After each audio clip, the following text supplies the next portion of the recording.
Capítulo 3. La calle de doble sentido. Cliff Baxter fue uno de los primeros en proponer que las plantas son afectadas por la intención humana, una idea considerada tan absurda que fue ridiculizada durante 40 años. Baxter se hizo famoso gracias a una serie de experimentos que pretendían demostrar que los organismos vivos registran los pensamientos de una persona y responden a ellos. La telepatía de las plantas me interesaba menos que un descubrimiento tangencial de Baxter que había pasado desapercibido entre tanta publicidad negativa. La prueba de la existencia de un constante flujo bidireccional de información entre todos los seres vivos. La totalidad de los organismos, desde las bacterias hasta los seres humanos, parecían estar en continua comunicación cuántica. Esta incesante conversación proporciona un mecanismo a través del cual los pensamientos pueden ejercer un efecto físico. Este descubrimiento se produjo por casualidad en 1966. Baxter, en esa época un hombre alto, delgado, con un corte de pelo militar y un entusiasmo un tanto infantil, se distraía fácilmente. A menudo seguía trabajando en su oficina cuando el resto del personal ya se había ido a casa y podía finalmente concentrarse sin las constantes interrupciones de sus compañeros de trabajo y sin la molestia del ruido del tráfico de Times Square, 4 pisos más abajo. Baxter tenía la reputación de ser el mayor experto del país en el uso del polígrafo. Durante la Segunda Guerra Mundial, se había interesado mucho en la psicología de la mentira, y en el uso de la hipnosis y del suero de la verdad en el contraespionaje, y había usado estos conocimientos para refinar la prueba del polígrafo hasta convertirla en todo un arte. Había puesto en marcha su primer programa de contraespionaje para la CIA varios años después de la guerra, y luego había fundado la Escuela Baxter de Detección de Mentiras, que, 50 años después de haber abierto sus puertas, sigue siendo la principal escuela del mundo en la enseñanza de técnicas poligráficas. Una mañana de febrero, alrededor de las 7, después de haber trabajado toda la noche, Baxter hizo una pausa para tomarse un café y regar la dracaena y el ficus de su oficina. Mientras llenaba la regadera, se preguntó si podría ser posible medir el intervalo de tiempo que tardaría el agua en subir por el tallo desde las raíces y llegar hasta las hojas, sobre todo en la dracaena, una planta. El experimento de la intención 74, con un tallo muy largo. Se le ocurrió que podía hacer esto conectando la dracaena a uno de sus polígrafos. Una vez el agua llegara al lugar entre los electrodos, la humedad contaminaría el circuito y sería registrada como una caída en la resistencia. Un detector de mentiras es sensible al menor cambio en la conductividad eléctrica de la piel, que es causada por un aumento de la actividad de las glándulas sudoríparas, que a su vez están controladas por el sistema nervioso simpático. La parte de la prueba del polígrafo referente a la respuesta galvánica de la piel muestra la resistencia eléctrica de la piel, al igual que el ómetro de un electricista registra la resistencia eléctrica de un circuito. Un detector de mentiras también monitorea los cambios en la presión sanguínea, la respiración y las pulsaciones por minuto. Niveles bajos de conductividad eléctrica indican poco estrés y un estado tranquilo. Niveles altos de actividad electrodermal muestran que el sistema nervioso simpático, que es sensible al estrés o a ciertos estados emocionales, está sobrecargado, algo que sucedería cuando alguien está mintiendo. Una lectura del polígrafo puede ofrecer pruebas de la presencia de estrés en el sistema nervioso simpático incluso antes de que la persona analizada sea consciente de ello. En 1966, lo más avanzado en tecnología era un conjunto de placas de electrodos que se colocaban en 2 dedos del sujeto, y a través de las cuales pasaba una débil corriente eléctrica. Los menores aumentos o disminuciones de la resistencia eléctrica eran captados por las placas y registrados en un gráfico sobre el que una aguja trazaba una línea continua de dientes de sierra. Cuando alguien miente o experimenta alguna emoción fuerte como excitación o miedo, el zigzagueo se hace mucho más pronunciado y la línea se dispara hacia la parte alta del gráfico. Baxter colocó una de las largas hojas de la dracaena entre los dos electrodos del detector de mentiras y la rodeó con una goma elástica. Después de regar la planta, esperaba ver una línea ascendente en el gráfico del polígrafo, lo que correspondería a una caída en la resistencia eléctrica de la hoja a medida que el contenido de humedad aumentaba. Pero, al verter el agua, sucedió exactamente lo contrario. La primera parte del trazado tomó una dirección descendente y luego ascendió repentinamente, algo muy parecido a lo que sucede cuando una persona tiene miedo a que detecten que está mintiendo. En ese momento Baxter pensó que estaba presenciando una reacción de tipo humano, aunque más tarde descubriría que el material aislante entre las células de las plantas produce una descarga eléctrica que semeja la reacción humana de estrés. Decidió que si la planta estaba realmente mostrando una reacción emocional, tendría que buscar algún tipo de poderoso estímulo emocional para intensificar esta respuesta. El experimento de la intención 75. Cuando una persona se hace la prueba del polígrafo, la mejor forma de determinar si está mintiendo es hacerle una pregunta directa y específica, de modo que cualquier respuesta que no sea verdad produzca una inmediata y poderosa reacción de su sistema nervioso simpático. ¿Fue usted quien disparó 2 balazos a Joe Smith? Para provocar el equivalente a la alarma en una planta, Baxter sabía que necesitaba amenazarla con algo que pusiera en peligro su vida. Intentó sumergir una de las hojas de la planta en una taza de café, pero eso no produjo ninguna reacción interesante en el gráfico. Solamente una continuación del movimiento descendente de la línea. Si este trazado correspondiese a un ser humano, Baxter habría concluido que el sujeto estaba cansado o aburrido. Era obvio que necesitaba una amenaza inmediata y poderosa. Entonces se le ocurrió que podía encender una cerilla y quemar la hoja en cuestión. En el mismo instante en que tuvo esa idea, la línea del polígrafo se disparó hacia la parte alta del gráfico hasta casi salirse de él. No había quemado la planta. Solo había pensado en hacerlo. Según el polígrafo, la planta había captado el pensamiento, lo había considerado una amenaza directa y se había alarmado mucho.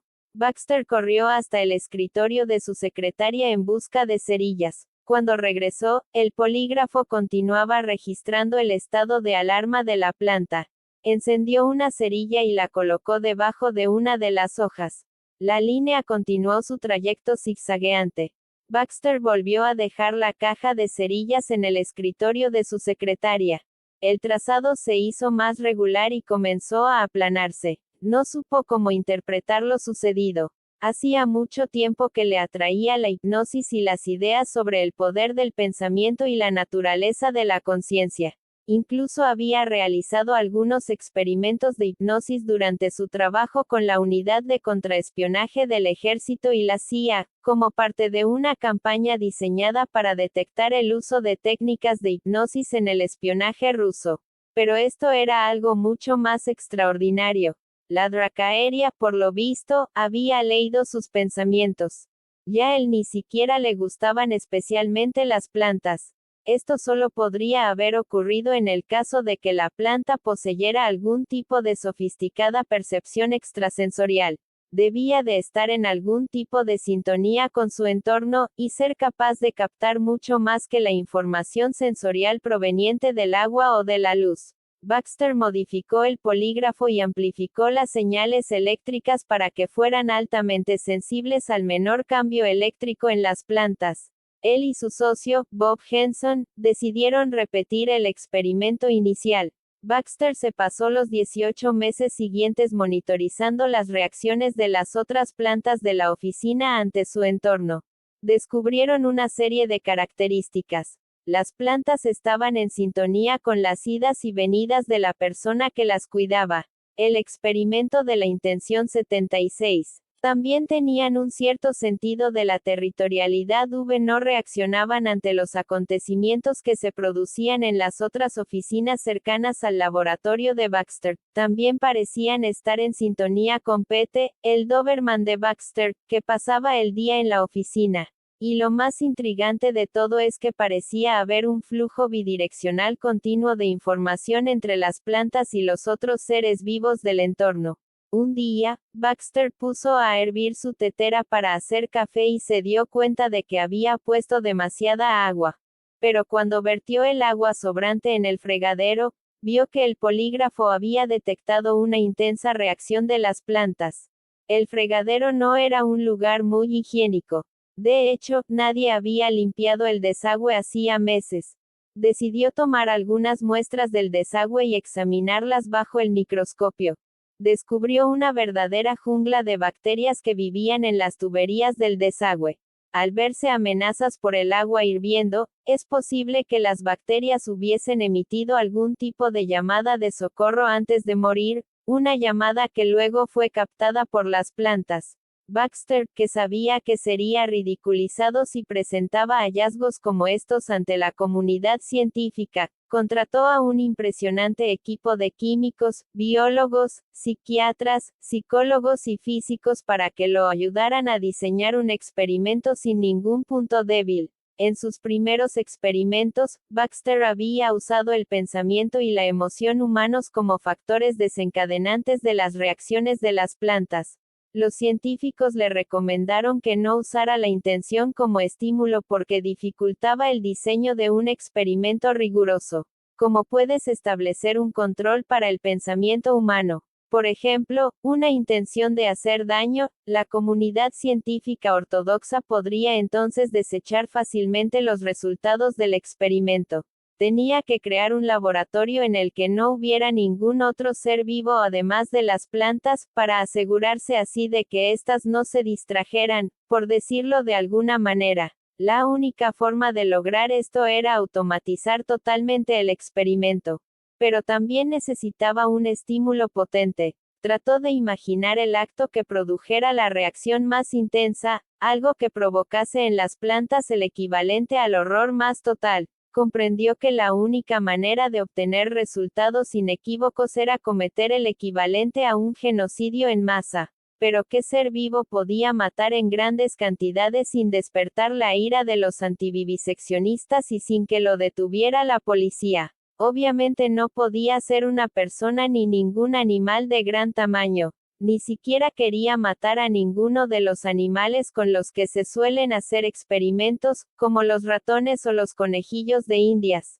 El mejor candidato era la Artemia salina. Su único destino, por lo que sabía, era convertirse en pienso para los peces tropicales.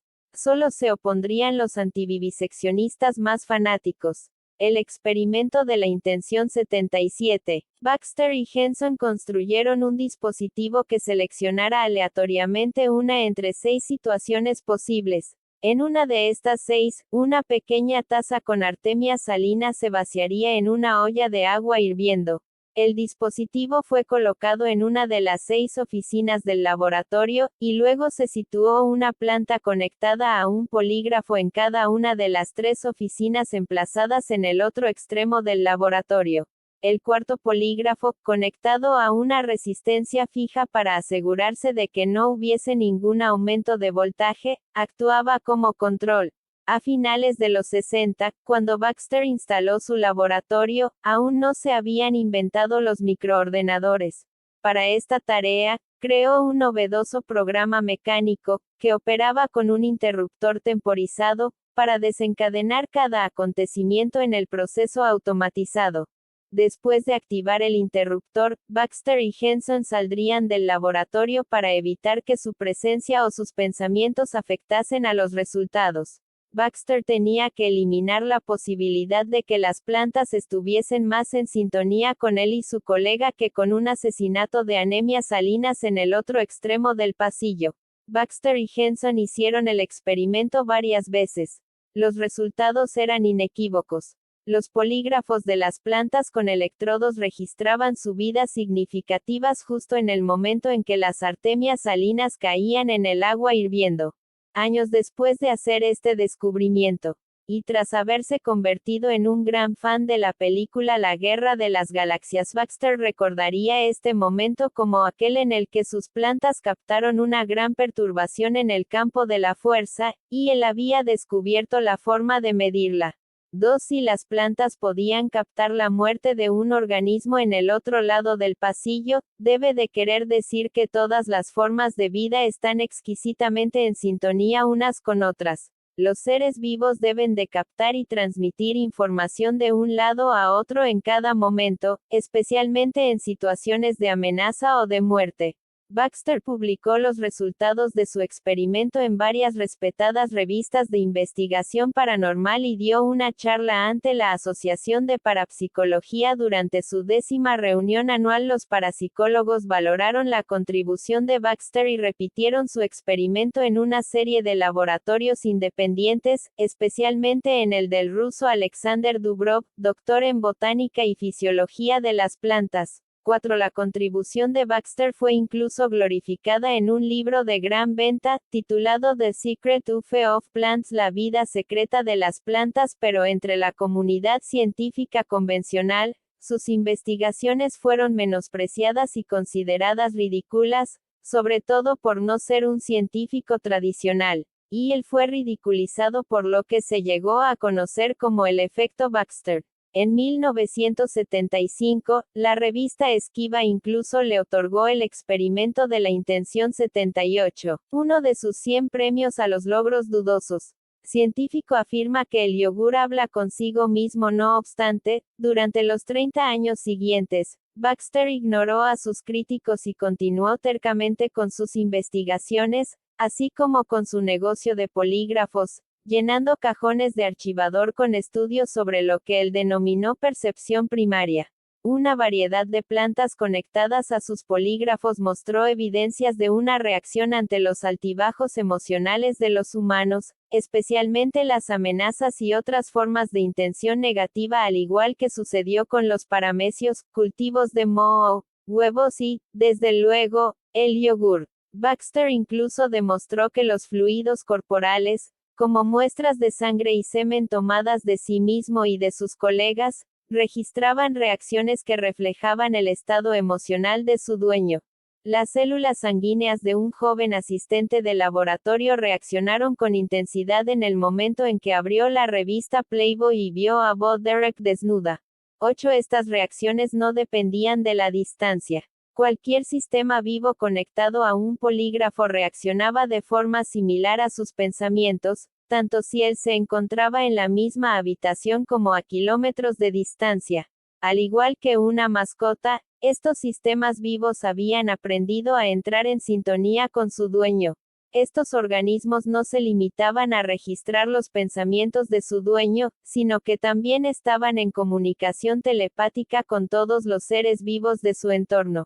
Las bacterias del yogur presentaban una reacción ante la muerte de otros tipos de bacteria, y el yogur incluso manifestaba un deseo de recibir más de sus propias bacterias benéficas. Los huevos registraban un grito de alarma y luego resignación cuando uno de ellos caía al agua hirviendo. Las plantas parecían reaccionar en tiempo real ante cualquier alteración de su relación con los seres vivos de su entorno. Incluso parecían reaccionar en el momento en que la persona que las cuidaba decidía regresar a la oficina después de haber salido momentáneamente.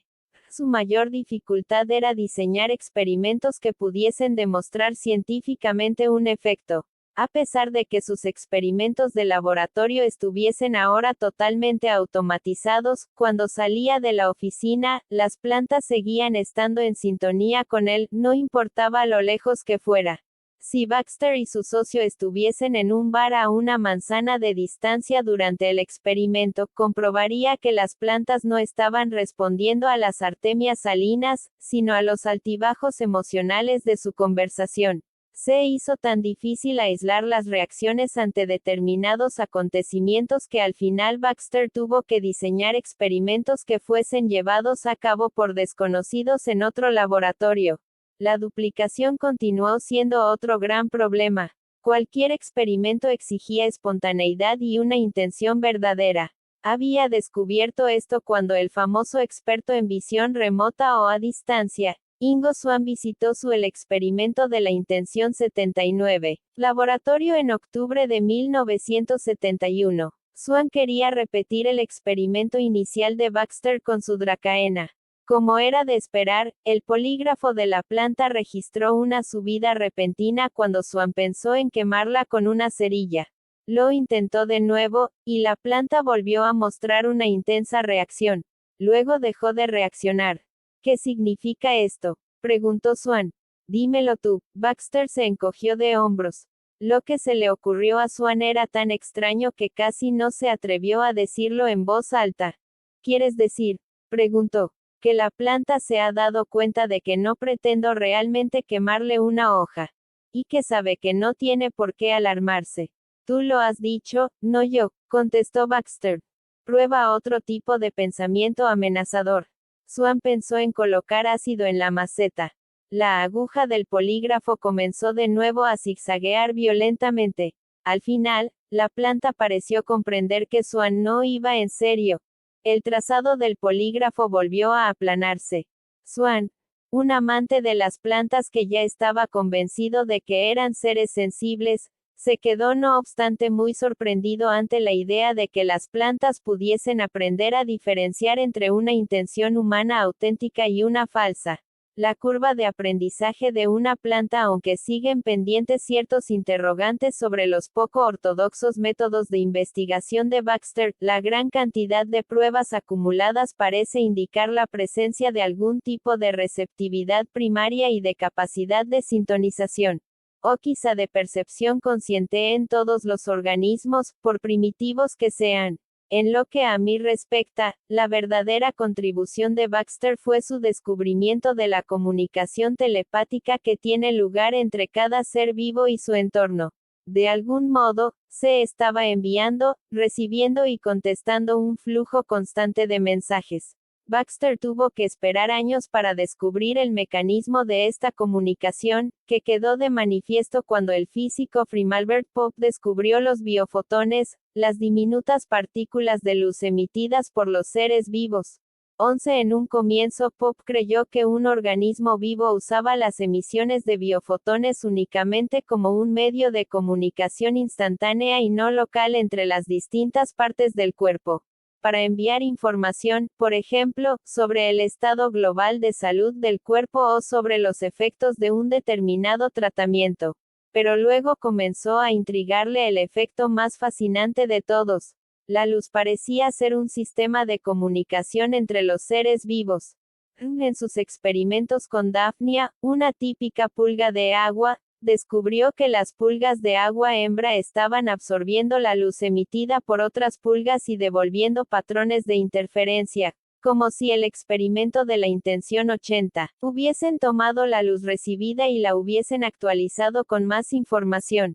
Pope concluyó que esta actividad puede ser el mecanismo que permite a las pulgas permanecer juntas cuando forman un enjambre. Una comunicación silenciosa las mantiene unidas como una red invisible. 13 Decidió examinar las emisiones de luz entre las Dinoflagellata, algas luminosas que producen fosforescencia en el agua de mar.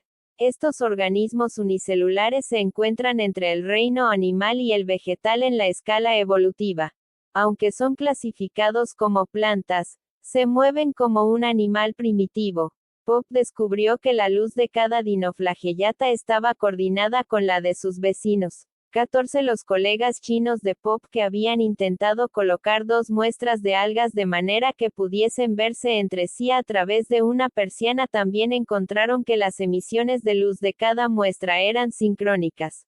Los investigadores concluyeron que habían presenciado un medio de comunicación altamente sofisticado. No había duda de que las dos muestras se estaban comunicando entre sí. 15 Estos organismos también parecían estar registrando la luz proveniente de otras especies, aunque las mayores sincronicidades se producían entre miembros de la misma especie.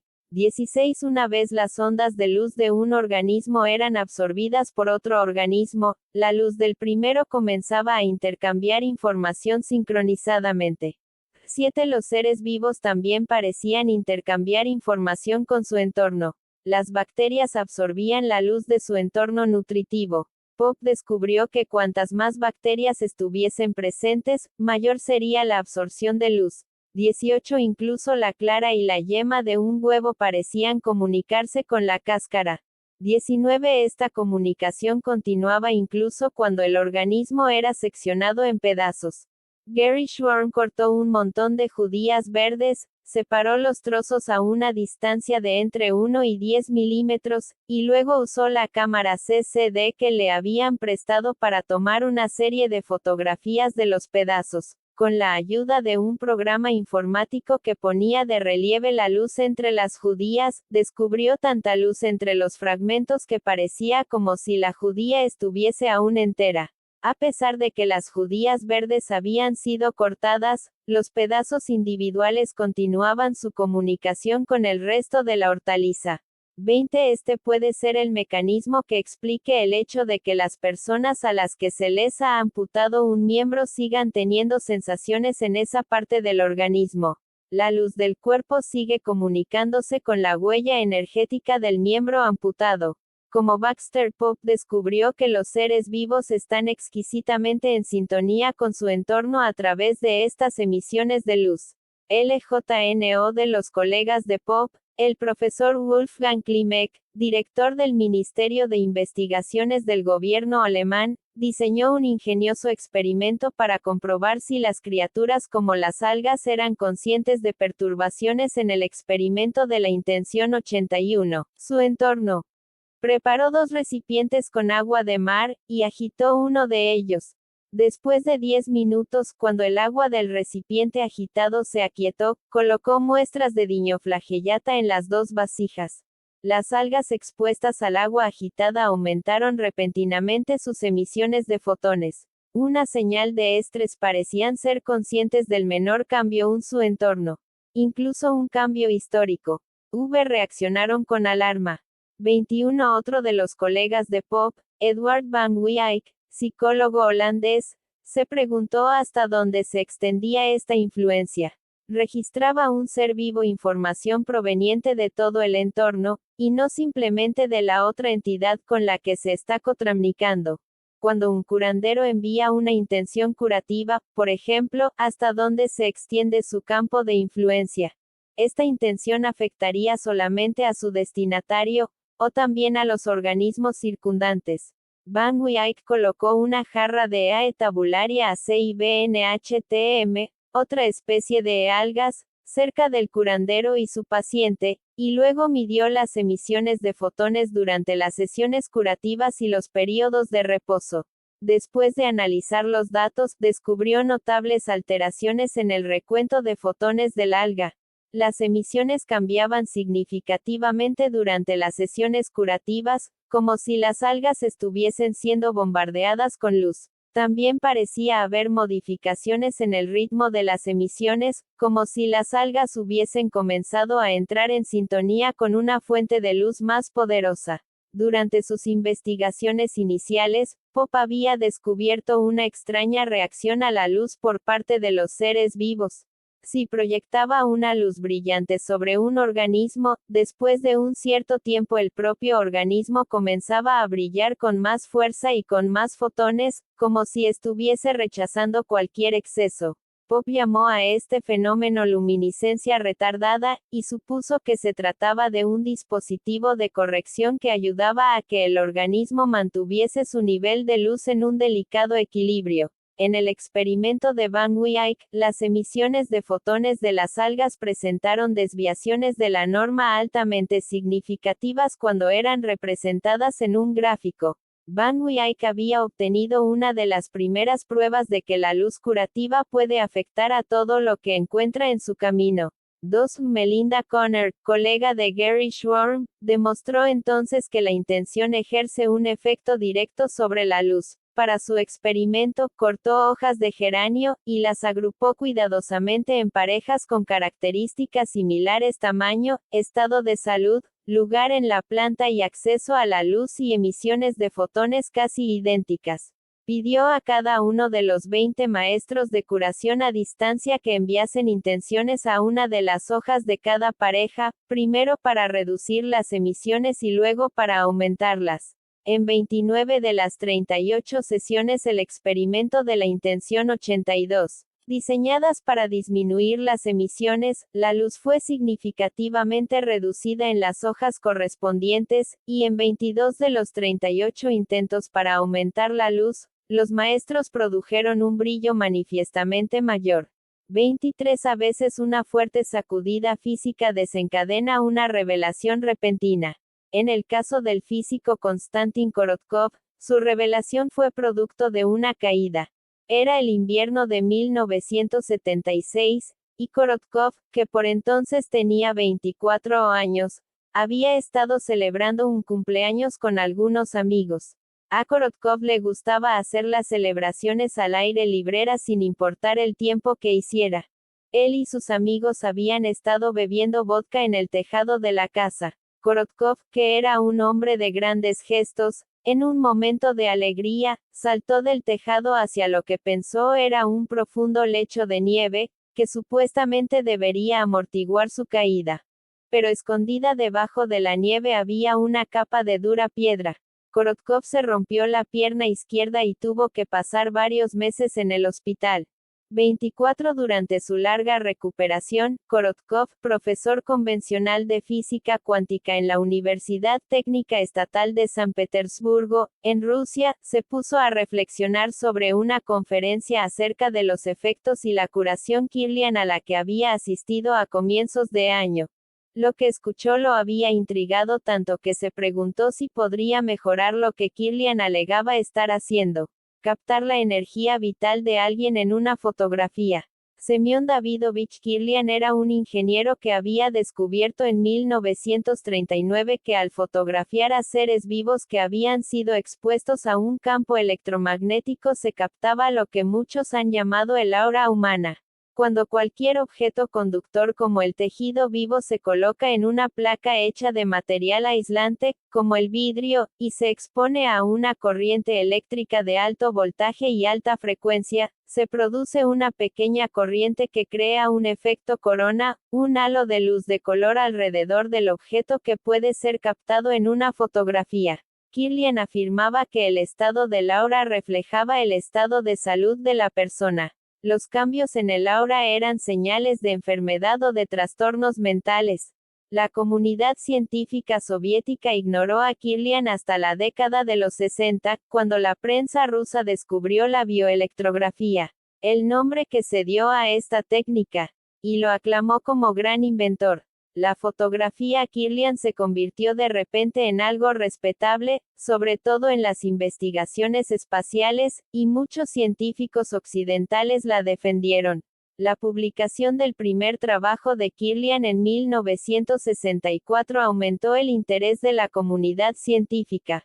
23 Durante los meses que pasó en cama, Korotkov reflexionó sobre todo esto y comprendió que si quería descubrir más cosas sobre cómo captar esta misteriosa luz que según Kirlian era tan vital para la salud, tendría que abandonar su trabajo diurno. Sabía que la participación de un físico cuántico el experimento de la intención 83. Consolidado como él otorgaría legitimidad científica a la técnica y que su capacidad técnica podría también ayudar a mejorar la tecnología. Tal vez podría inventar un sistema para mostrar la luz en tiempo real. Cuando se recuperó, Korotkov pasó varios meses desarrollando un mecanismo, que él llamó la técnica de visualización de descarga de gas VDG, que usaba lo más avanzado en óptica, matrices de televisión digitalizadas y un poderoso ordenador. Por regla general, un ser vivo emite un flujo de fotones muy débil, perceptible únicamente para los equipos más sensibles en condiciones de absoluta oscuridad. Korotkov comprendió que la mejor manera de captar esta luz era estimular a los fotones para que brillasen con una intensidad millones de veces mayor que la normal. Su equipo combinaba varias técnicas: fotografía, mediciones de la intensidad de la luz y reconocimiento de patrones por ordenador. La cámara de Korotkov tomaría fotografías del campo alrededor de cada uno de los 10 dedos, Un dedo cada vez. Un programa informático extrapolaría a partir de esto una imagen en tiempo real del campo biológico alrededor del organismo y deduciría su estado de salud. Korotkov escribiría luego 5 libros sobre el campo de la bioenergía humana. 26. Con el tiempo, consiguió convencer al Ministerio de Salud ruso de la importancia de su invento para la tecnología médica, el diagnóstico y el tratamiento. Su equipo fue empleado inicialmente para predecir ciertas situaciones clínicas, como el proceso de recuperación de los pacientes después de una cirugía. 27. En Rusia, el invento de Korotkov se convirtió rápidamente en una herramienta ampliamente empleada en el diagnóstico de muchas enfermedades, incluidos el cáncer y el estrés. 28. Se lo usó también para evaluar el potencial deportivo, para predecir las reservas psicofísicas de los deportistas que se entrenaban para los Juegos Olímpicos y las probabilidades de victoria o de agotamiento debido al exceso de entrenamiento. 29. Hasta la fecha, unos 3.000 médicos, profesionales de la salud e investigadores de todo el mundo han utilizado esta tecnología. El Instituto Nacional de Salud se interesó en los estudios sobre el campo biológico que empleaba el equipo de Korotkov y los patrocinó.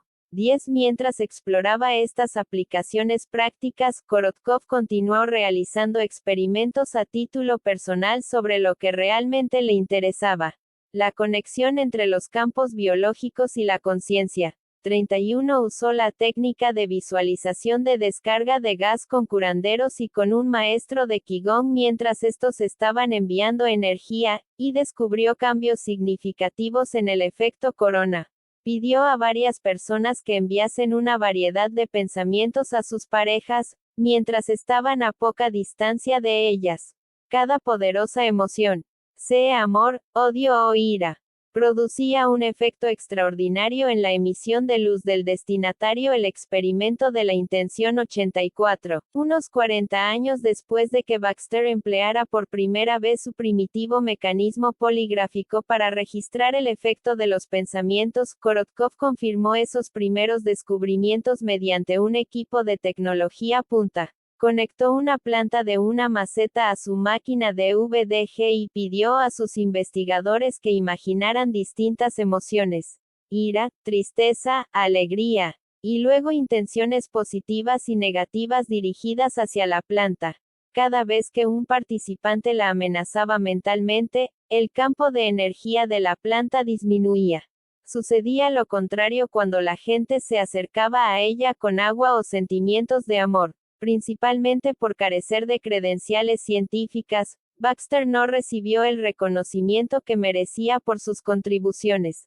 Había encontrado las primeras pruebas de que los seres vivos mantienen un constante flujo bidireccional de información con su entorno, lo que les permite detectar incluso los matices del pensamiento humano.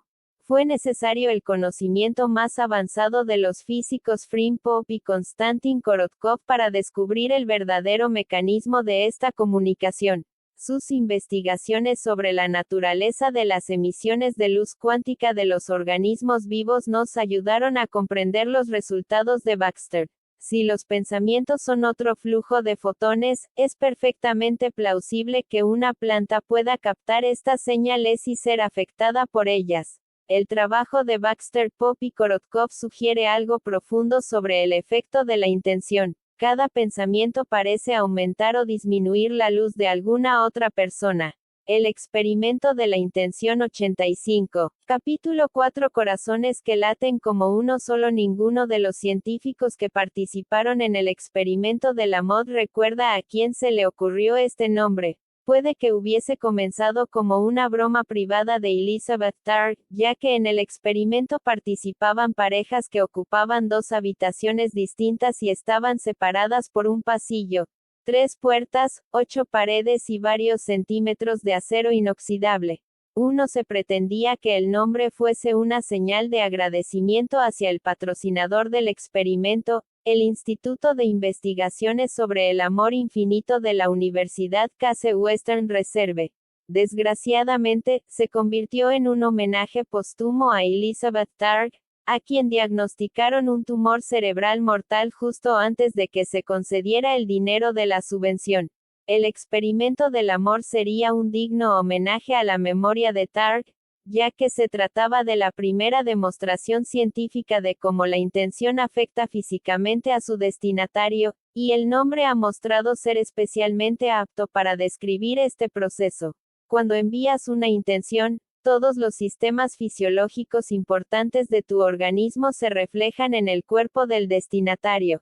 La intención es la manifestación perfecta del amor. Dos cuerpos se convierten en uno solo. Targ comenzó su carrera como científica tradicional, pero se hizo famosa en 1999 con dos extraordinarios experimentos realizados en el Centro Médico California Pacific, en San Francisco, sobre la curación a distancia en los casos avanzados de SIDA. Targ pasó varios meses diseñando la prueba. Ella y su socio, el psicólogo y administrador de hospital jubilado Fred Sicher, buscaron un grupo homogéneo de pacientes avanzados de SIDA con el mismo grado de enfermedad, incluyendo el mismo recuento de células T y número de dolencias asociadas. Como querían comprobar los efectos de la curación a distancia, y no cualquier método de curación, decidieron contratar a exitosos curanderos con mucha experiencia y con distintos antecedentes, para que representasen una amplia variedad de enfoques. Targ y Sicher reunieron a un ecléctico grupo de expertos en el arte de curar provenientes de todos los rincones de los Estados Unidos, desde cristianos ortodoxos hasta chamanes indios, y les pidieron que enviasen pensamientos curativos a un grupo de pacientes de SIDA en estrictas condiciones doble ciego. El experimento de la intención 86. Toda la curación debería realizarse remotamente, de modo que ningún otro factor, como la presencia del curandero o algún contacto físico, pudiese alterar los resultados. Targ creó un estricto formato doble ciego. Cada curandero recibió paquetes sellados con información sobre los pacientes que debían ser curados, incluyendo nombres, fotos y recuentos de células T. Cada 2 semanas se les asignaba un nuevo paciente y se les pedía que enviasen una intención en favor de su bienestar y salud 1 hora al día, durante 6 días, con semanas alternas de reposo. De esta forma, al final cada paciente del grupo recibiría energía curativa de cada uno de los curanderos. Al terminar el primer experimento, a pesar de que el 40% del grupo de control murió, los 10 pacientes del grupo bajo tratamiento no solo sobrevivieron, sino que su salud mejoró en todos los sentidos. Targ y Sicher repitieron el experimento, pero esta vez duplicaron el tamaño del grupo bajo tratamiento e hicieron aún más riguroso el protocolo. También ampliaron la gama de resultados que querían medir. En este segundo estudio, los pacientes a quienes se envió energía curativa mejoraron significativamente según todos los parámetros de salud examinados. Menor número de enfermedades asociadas, mejores niveles de células T, menos hospitalizaciones, menos visitas al médico, menos nuevas dolencias, menor intensidad de la enfermedad y mayor bienestar psicológico. Las diferencias eran evidentes. Por ejemplo, al final del experimento, el grupo bajo tratamiento tuvo 6 veces menos enfermedades asociadas y 4 veces menos hospitalizaciones que los grupos de control. En los experimentos iniciales de Targ, la curación había sido realizada por curanderos experimentados y exitosos a los que habían elegido porque poseían un don especial. Después de completar estos experimentos, Targ se interesó por saber si un individuo normal y corriente podía ser adiestrado para usar eficazmente la intención. Para el experimento del amor, Targ contó con la importante colaboración de Marilyn Schlimm, vicepresidenta de Investigaciones y Educación del Instituto de Ciencias Noéticas ICN. Schlimm, rubia y dinámica, se había forjado una reputación a nivel nacional gracias a sus meticulosamente diseñados experimentos de parapsicología y a los espectaculares resultados obtenidos, que atrajeron la atención de los más importantes investigadores de la conciencia así como del New York Times. Durante su larga colaboración con el psicólogo William Broad, Schlimm realizó rigurosas investigaciones sobre la capacidad del pensamiento para influir sobre el mundo vivo circundante. Estas investigaciones recibieron el nombre de DMILS según sus siglas en inglés o interacción mental directa con los sistemas vivos. 3. A lo largo de su carrera como parapsicóloga, Schlimm siempre se interesó mucho por la influencia remota. Fue una de las primeras personas que examinó los efectos de la intención sobre el experimento de la intención 87, curación, y reunió una gran base de datos sobre este tema para el Instituto de Ciencias Noéticas. Para el experimento del amor, Schlimm contó con la colaboración de Dean Radin, su jefe de investigaciones en el ICN y uno de los más renombrados parapsicólogos de los Estados Unidos. Radin tenía que diseñar el experimento y también una parte de los dispositivos que se iban a usar. Con sus conocimientos de ingeniería y psicología, se encargaría de garantizar la rigurosidad del protocolo y de los detalles técnicos. Targ reclutó también a Jerome Stone, un enfermero y practicante de budismo que había trabajado con ella en los experimentos del SIDA, tanto en el diseño del programa como en el adiestramiento de los pacientes. En el 2002, después del fallecimiento de Targ, Schlimm y los otros se comprometieron a continuar con el experimento y reclutaron a Ellen Levine, una de las colegas de Targ en el Centro Médico California Pacific, para que ocupara su lugar y fuera, junto a Stone, la investigadora jefe del proyecto. El experimento del amor iba a seguir el diseño favorito de muchos investigadores de la conciencia, la sensación de ser observado. 4. En estos experimentos, se separa a dos personas, colocándolas en habitaciones distintas. Una cámara de vídeo sigue al receptor, que está también conectado a un equipo de conductividad de la piel, parecido a un polígrafo. El tipo usado en los experimentos de detección de mentiras para detectar un aumento en la respuesta de lucha o huida, la actividad inconsciente del sistema nervioso autónomo. A intervalos aleatorios, se pide al emisor que observe al sujeto en el monitor, y al receptor que se relaje y que intente pensar en cualquier cosa que no sea el hecho de que lo están observando. Un posterior análisis comparativo determina si el sistema autónomo del receptor registró una reacción durante los momentos en que lo observaron y si la mera atención del emisor fue captada inconscientemente por el más automático de los sistemas del cuerpo del receptor. El conjunto de pruebas reunidas por Schlimm y Braud a lo largo de 10 años mostraba la existencia de este efecto. Todos los experimentos realizados fueron reseñados en un artículo que fue publicado en una importante revista de psicología. El artículo concluía que los efectos habían sido pequeños pero significativos. El diseño del experimento del amor también se inspiraba en los principales experimentos de DMILS realizados desde 1963, que demostraban que, en muchos tipos de circunstancias, las señales eléctricas del cerebro se sincronizan. 6. Las frecuencias, amplitudes y fases de las ondas cerebrales comienzan a operar en tándem. Aunque los experimentos tuvieron diseños levemente distintos, todos ellos plantearon la misma pregunta.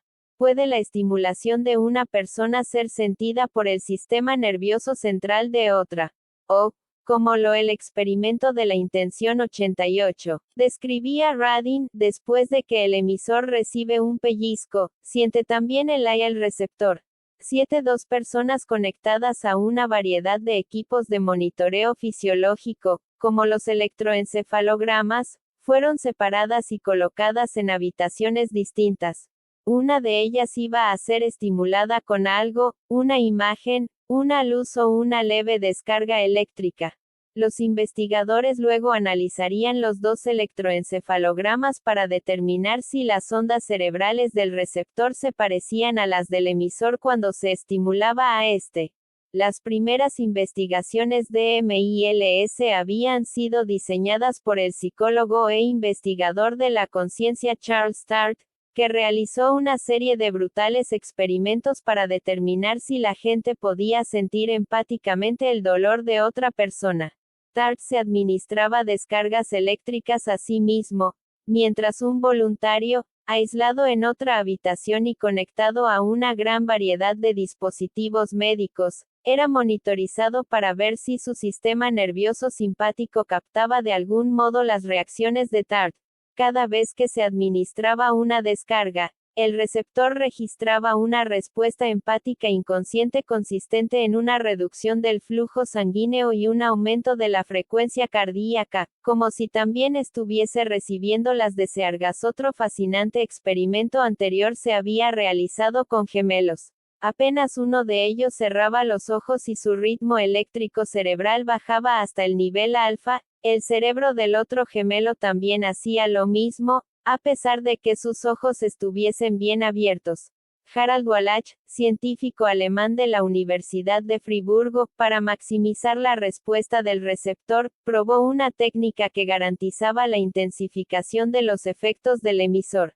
Al emisor se mostró un tablero de ajedrez, una imagen llamada patrón invertido, que se sabe produce ondas cerebrales de gran amplitud. En el mismo instante, el electroencefalograma del aislado y distante receptor registró idénticos patrones en sus ondas cerebrales.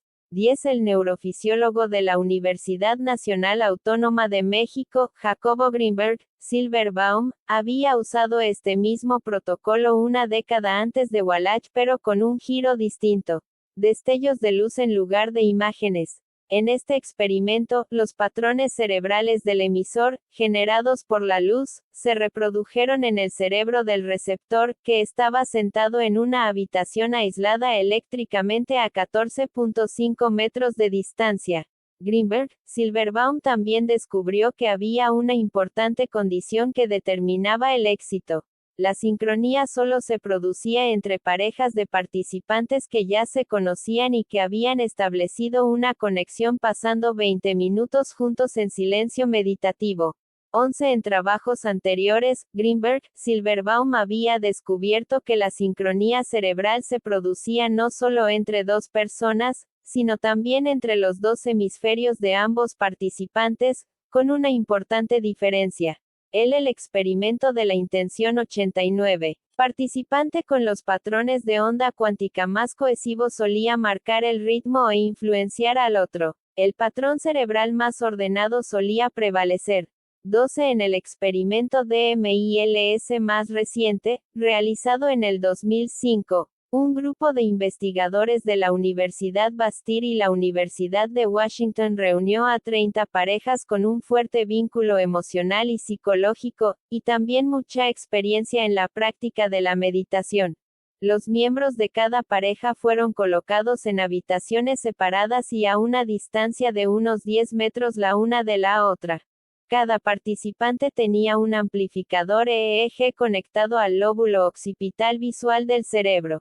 En el momento en que cada emisor era expuesto a una luz parpadeante, tenía que intentar transmitir una imagen de esa luz, o un pensamiento sobre ella, a su pareja. De los 60 receptores analizados, 5 de ellos, o el 8%, demostraron tener una activación cerebral significativamente más elevada durante los momentos en que su pareja les enviaba las imágenes visuales.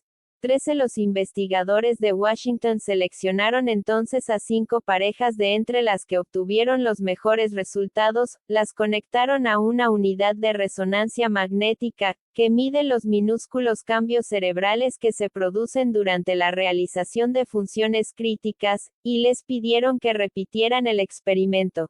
Durante los momentos en que el pensamiento se estaba transmitiendo, los receptores experimentaron un aumento de la oxigenación sanguínea en una porción de la corteza visual del cerebro. Este aumento no se produjo cuando no se estimulaba visualmente a la pareja emisora.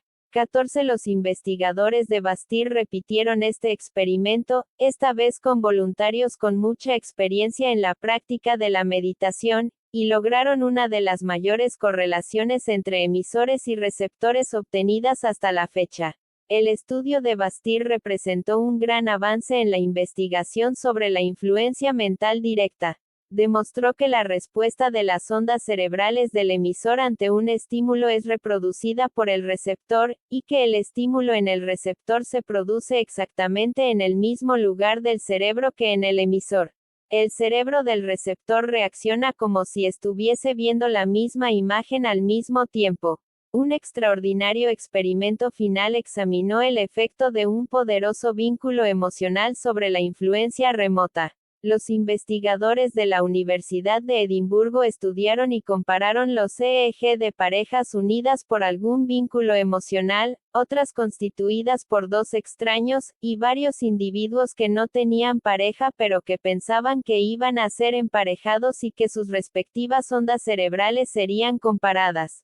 Todas las personas que fueron emparejadas, conocieran o no a su pareja, mostraron un aumento en el número de ondas cerebrales en sincronía. Los únicos participantes que no presentaron este efecto fueron aquellos que no tenían pareja. 13. El experimento de la intención 90. Radin realizó una variación de este experimento conectando a parejas con un fuerte vínculo emocional, parejas sentimentales, amigos, y padres e hijos. En un número significativo de casos, los EEG de los emisores y de los receptores parecían sincronizarse. 16. Al diseñar el experimento del amor, Schlimm y Radin también fueron influenciados por otras investigaciones que mostraban que, durante los actos de influencia remota, las ondas EEG del receptor duplican a las del emisor. En varios experimentos sobre la curación, las ondas EEG del receptor de la curación sincronizan con las del emisor en los momentos en que la energía curativa se está enviando. 17. El escaneo cerebral realizado durante ciertos tipos de curación, como la bioenergía, también presenta evidencias de sincronía de las ondas cerebrales. 18. En muchos casos, cuando una persona está enviando intención focalizada a otra, sus cerebros parecen entrar en sincronía. La sincronización entrainment es un término usado en física cuando dos sistemas oscilantes entran en sincronía. Fue acuñado en 1665 por el matemático holandés Christian Huygens, después de que descubriera que los péndulos de dos de sus relojes habían comenzado a oscilar al unísono. Había estado jugando con los péndulos y comprobó que incluso si hacía oscilar uno de ellos comenzando desde un extremo, y el otro desde el extremo opuesto, al final los dos péndulos oscilarían al unísono. Cuando dos ondas alcanzan su cresta y su valle al mismo tiempo, se dice que se hallan en fase, o en sincronía. Cuando alcanzan su cresta en distintos momentos, que están fuera de fase. Los físicos creen que la sincronización se produce debido a pequeños intercambios de energía entre dos sistemas que están fuera de fase, haciendo que uno vaya más despacio y que el otro acelere hasta que los dos estén en fase. También está relacionado con la resonancia, o la capacidad de cualquier sistema para absorber más energía de lo normal en una determinada frecuencia, el número de crestas y valles en un segundo. Cualquier objeto vibratorio, incluida la onda electromagnética, tiene sus propias frecuencias preferenciales, llamadas frecuencias resonantes, en las que le resulta más fácil vibrar. Cuando escucha o recibe una vibración proveniente de alguna otra parte, se desconecta de todos los pretendientes y solo sintoniza con su propia frecuencia resonante. Es como una madre que reconoce instantáneamente a su hijo entre un montón de niños. Los planetas tienen resonancias orbitales. Nuestro sentido del oído opera mediante un tipo de reordenamiento. Distintas partes de la membrana del oído interno resuenan a las diferentes frecuencias del sonido. La resonancia incluso se produce en los mares, como es el caso de la resonancia de la marea de la bahía de Fundy, en el extremo noreste del Golfo de Maine, cerca de Nueva Escocia. Cuando marchan al mismo ritmo, los objetos sincronizados envían una señal más fuerte de lo que lo harían individualmente. Esto sucede con frecuencia con el experimento de la intención 91. Los instrumentos musicales, cuyo sonido es amplificado cuando todos tocan sincronizadamente. En la bahía de Fundy, el intervalo que necesita una ola para viajar desde la boca de la bahía hasta el extremo contrario y regresar, coincide exactamente con el tiempo de cada marea. Cada ola es amplificada por el ritmo de cada marea, lo que da lugar a una de las mareas más altas del mundo. La sincronización también se produce cuando alguien envía una poderosa intención de hacer daño, como quedó demostrado en los experimentos Tobate de Mikio Yamamoto, del Instituto Nacional de Ciencias Radiológicas, en Chiba, y la Escuela Médica Nipona de Tokio. Tobate es una especie de enfrentamiento mental entre dos practicantes de Qigong, uno de los cuales recibe una descarga sensorial y se ve obligado a rendirse y a retroceder varios metros sin que se haya producido ningún contacto físico entre ambos. La pregunta central planteada por esta técnica, según Yamamoto, es si el efecto del Tobate es psicológico o físico. La persona retrocede a causa de algún tipo de intimidación psicológica o es empujado por el ki de su adversario. En el primero de los experimentos de Yamamoto, un maestro de Qigong fue colocado en una habitación con aislamiento electromagnético en el cuarto piso de un edificio, mientras su alumno fue aislado de la misma forma en el primer piso. Yamamoto le pidió al maestro que realizara emisiones de K durante 80 segundos a intervalos aleatorios. Cada vez, Yamamoto monitoreó sus respectivos movimientos. El envío de E y el inicio de la reacción del alumno, en casi la tercera parte de los 49 intentos. Un resultado altamente significativo, cada vez que el maestro realizó un movimiento de Tobate, su adversario, en la otra habitación, era empujado hacia atrás. En una segunda serie de 57 intentos, Yamamoto conectó al maestro y al alumno a sendas máquinas de EBG. Cada vez que el maestro emitía, su alumno presentaba un aumento en el número de ondas cerebrales alfa en el lóbulo frontal derecho, lo que sugiere que este es el lugar donde el cuerpo recibe inicialmente el mensaje de la intención. En la serie final, se examinaron las ondas cerebrales de ambos. Cada vez que el maestro realizaba el Tobate, las ondas beta de él y su alumno mostraban una mayor coherencia. 19 En un experimento anterior llevado a cabo por el grupo de Tokio, las ondas cerebrales del receptor y del emisor se sincronizaron en el espacio de un segundo después de que hubiese comenzado el Tobate. 2 grados Además de la resonancia, los experimentos de MILS proporcionaron evidencias de otro fenómeno durante la intención. El receptor anticipaba la información al registrar el AI algunos instantes antes que el emisor experimentase el pellizco. En 1997, en su antiguo laboratorio de la Universidad de Nevada, Radin descubrió que los seres humanos pueden recibir un presentimiento físico de un acontecimiento. Programó un ordenador para que seleccionara aleatoriamente fotos diseñadas para calmar, estimular o perturbar a un participante. Sus voluntarios fueron el experimento de la intención 92. Conectados a monitores fisiológicos que registraban los cambios en la conductividad de la piel, la frecuencia cardíaca y la presión sanguínea, y se sentaron frente a un ordenador que mostraba aleatoriamente fotos de escenas relajantes, paisajes, perturbadoras autopsias o excitantes material erótico. Radin descubrió que sus voluntarios estaban registrando respuestas fisiológicas antes de ver la foto. Como si se estuvieran preparando para lo que iba a suceder, sus respuestas eran más intensas antes de ver una imagen erótica o perturbadora. Esto proporcionó la primera prueba de laboratorio de que nuestros cuerpos anticipan inconscientemente nuestros estados emocionales futuros y de que nuestro sistema nervioso no solo se prepara ante un futuro golpe, sino que también deduce su significado emocional. El Dr. Rollin McCarthy, vicepresidente ejecutivo y director de investigaciones del Instituto HeartMath, en Boulder Creek, California, quedó fascinado con la idea de un presentimiento físico compartido de un acontecimiento, pero se preguntaba en qué lugar exacto del cuerpo se sentiría primero esta información intuitiva. Usó el diseño original del experimento de Radin, un sistema informatizado que generaba aleatoriamente fotos excitantes, pero conectó a sus participantes a un equipo médico más completo. McCarthy descubrió que estos presentimientos de buenas y malas noticias eran sentidos en el corazón y en el cerebro, cuyas ondas electromagnéticas se aceleraban o se ralentizaban justo antes de que se mostrara una foto perturbadora o relajante.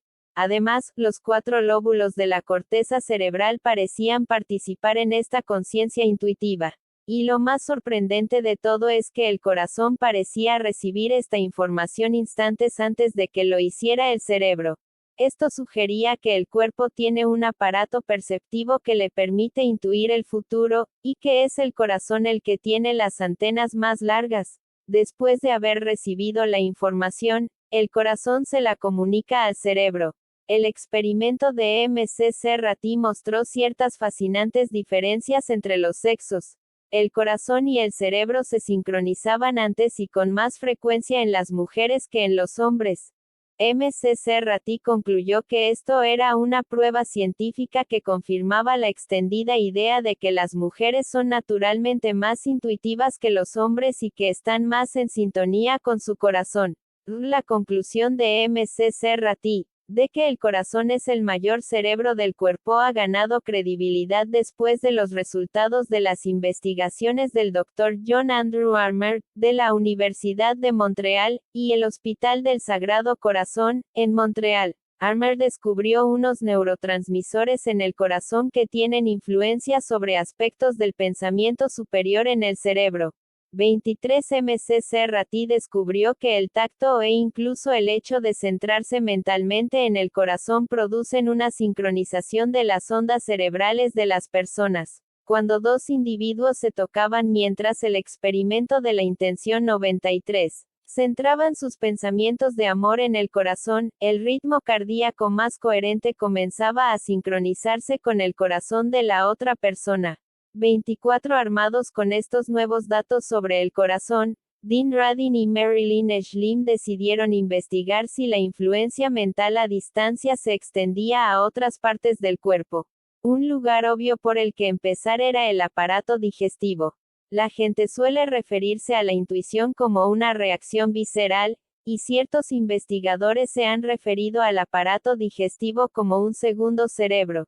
2 Circunflejo Radin se preguntaba si la intuición venía acompañada por algún efecto físico. Radin y Schlimm reunieron a 26 voluntarios, los emparejaron y esta vez los conectaron a un electrogastrograma EEG, que mide el comportamiento eléctrico del aparato digestivo. Los sensores en la piel suelen coincidir con las frecuencias y contracciones del estómago. Aunque el experimento de Friburgo había demostrado lo contrario, Radin y Schlimm creían que la familiaridad solo podía ayudar a magnificar los efectos de la influencia a distancia. Por ello, en el caso de que algún tipo de conexión física fuese realmente importante, Radin pidió a todos los participantes que primero intercambiaran algún objeto significativo. Colocó a uno de los miembros de cada pareja en una habitación. El otro estaba sentado en otra estancia, conectado a un electrogastrograma, y presenciando imágenes de vídeo en directo de la otra persona. En otro monitor se mostraban periódicamente imágenes acompañadas de música diseñadas para producir determinadas emociones, positivas, negativas, relajantes, perturbadoras o simplemente neutrales. Los resultados revelaron otro ejemplo de sincronización. Esta vez en las tripas. El EEG del receptor presentaba unos resultados significativamente más elevados y que estaban correlacionados con los del emisor cuando éste experimentaba emociones fuertes, positivas o negativas. Esto constituía otra prueba más de que el estado emocional del emisor es registrado en el cuerpo del receptor, en este caso, en lo más profundo de los intestinos, y que el hogar de la intuición se encuentra realmente en las tripas. 26 Estos últimos datos eran otra prueba más de que nuestras respuestas emocionales son constantemente captadas y reproducidas por las personas que nos rodean. 27 En cada uno de estos estudios, los cuerpos de las parejas se habían sincronizado o entrelazado, como Radin lo llamaba. 28 Los receptores estaban viendo o sintiendo en tiempo real lo que sus parejas realmente veían o sentían. Como indican estas investigaciones, la intención puede ser una sintonización de energía. Las investigaciones de MILS establecieron que, en ciertas condiciones, la frecuencia cardíaca, la estimulación del sistema nervioso autónomo, las ondas cerebrales y el flujo sanguíneo hacia las extremidades del experimento de la intención 94, dos personas distintas se sincronizan. Sin embargo, en la mayoría de los experimentos de MILS, la respuesta correspondiente era producto de una simple estimulación del emisor, que luego era captada inconscientemente por el receptor. Excepto en un caso, nadie trató de influir sobre otra persona.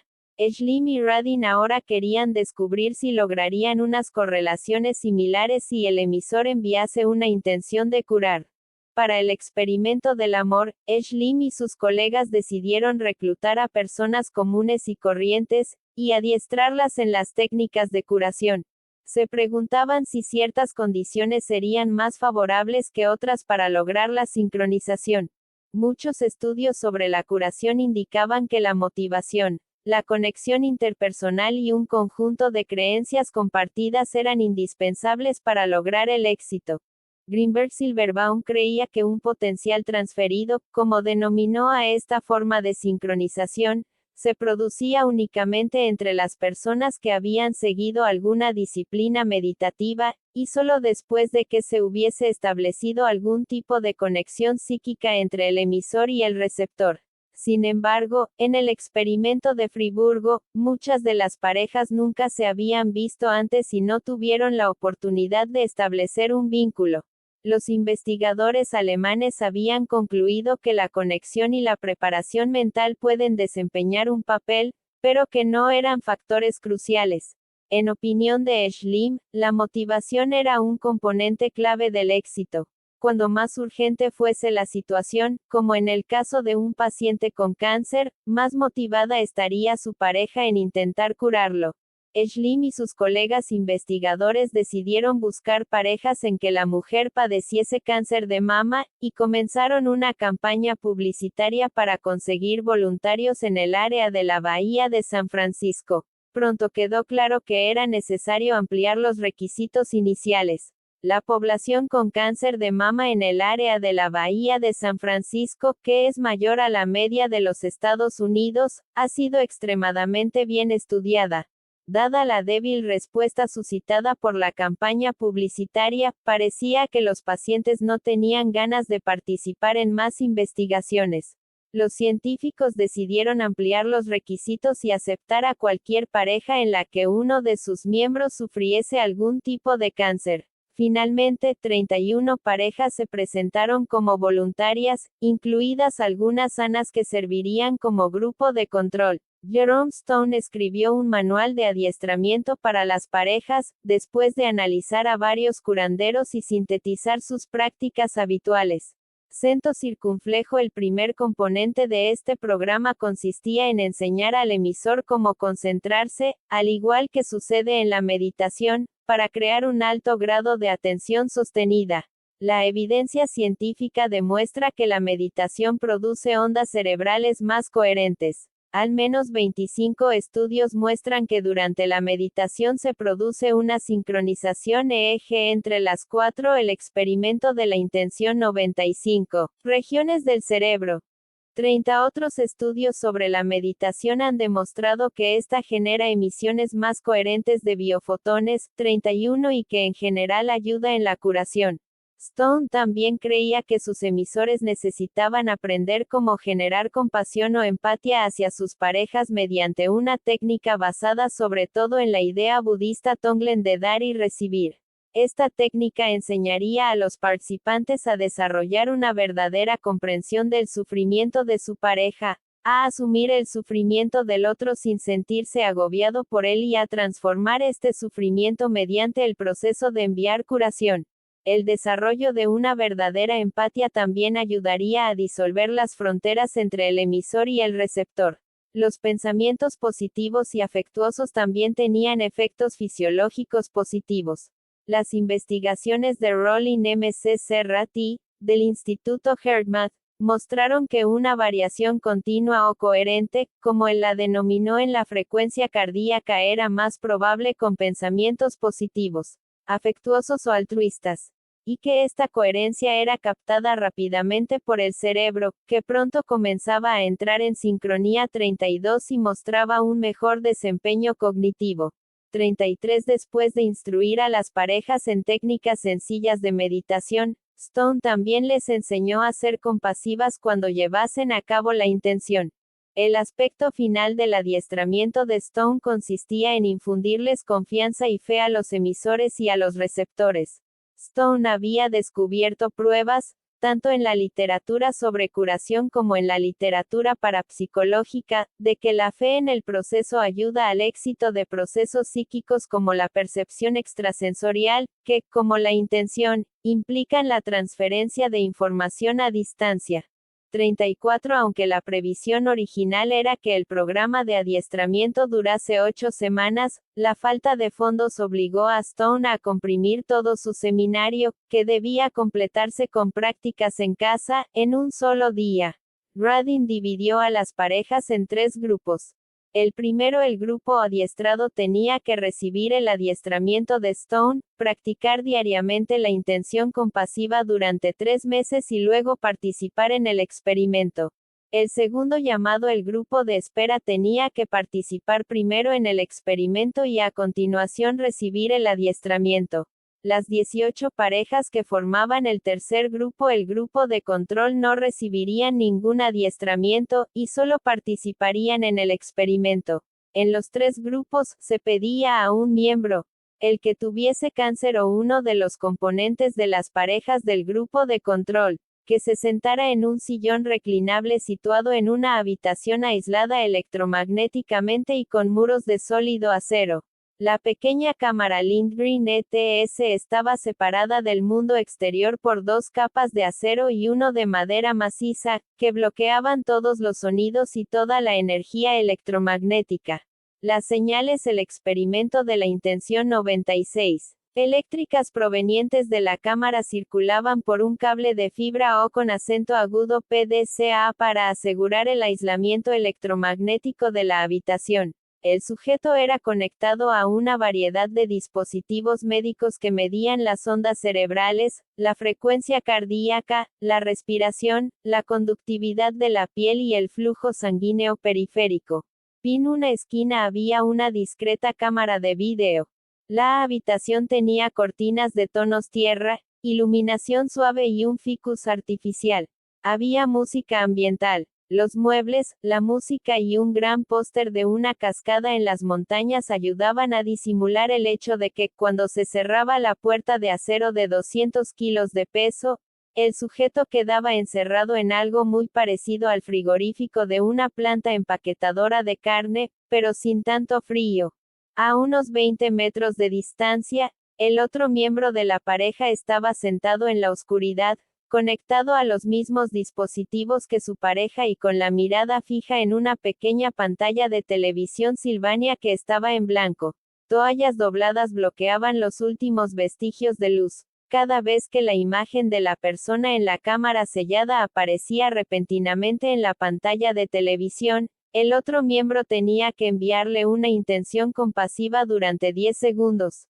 Stone, Radin y los otros colegas planearon examinar 2 resultados distintos: comprobar si el adiestramiento mejoraba la relación matrimonial, y si había alguna correspondencia entre las sensaciones físicas del emisor y del receptor. Aunque también hubiesen deseado verificar si las intenciones afectaban al pronóstico médico, la falta de fondos impidió realizar esta parte de la investigación. Stone y Levine se encargaron de analizar los aspectos sociales de la investigación. Inicialmente descubrieron que el adiestramiento no afectaba a la calidad de la relación matrimonial entre las parejas. Este resultado no era especialmente sorprendente, dado que cualquiera que estuviese dispuesto a participar en un experimento que exigiese 3 meses de adiestramiento probablemente ya estaría muy comprometido con su relación sentimental. Además, Schlimm había intentado reclutar a parejas motivadas cuando diseñó el experimento. Un análisis posterior y más detallado de los resultados mostró que el adiestramiento y la práctica de la intención habían mejorado la relación matrimonial de las parejas, pero Radin concluyó que estos efectos se debían a su expectativa de optimizar su relación. Radin reunió toda la información fisiológica de los tres grupos y estudió los resultados entre parejas y los promedios compuestos del grupo. Cada respuesta fisiológica proporcionaba fascinantes observaciones sobre los efectos de la intención en el receptor. Por ejemplo, en el caso de las mediciones de la sangre hacia las extremidades, en cada grupo, la conductibilidad de la piel del emisor el experimento de la intención 97, aumentó 2 segundos después de haber visto la imagen de su pareja, y el receptor registró una respuesta similar medio segundo después de la aparición de la imagen.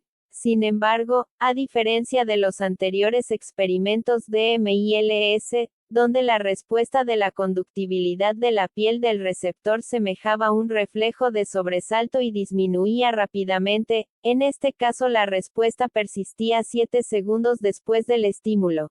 El receptor parecía estar respondiendo a la intención casi instantáneamente.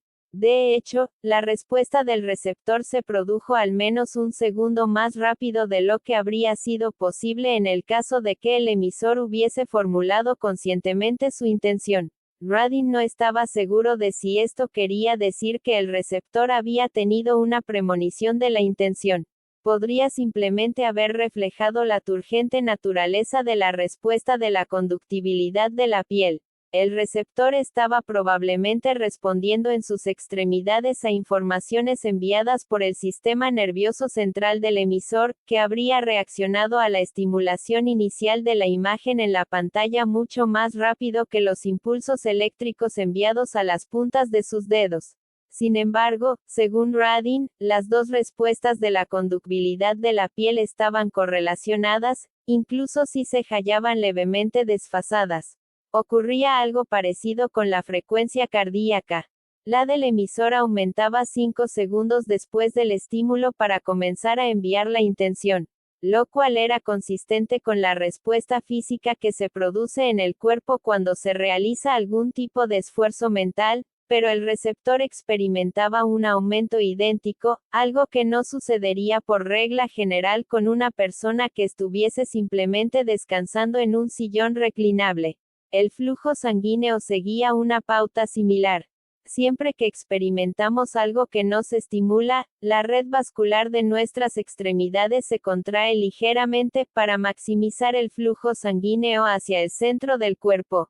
En el experimento del amor, este fenómeno se producía en el emisor, y pronto comenzaba a originarse en el cuerpo del receptor. En lo que respecta a la respiración, siempre que aparecía la imagen en la pantalla, el emisor inspiraba con fuerza inmediatamente y expiraba 15 segundos más tarde.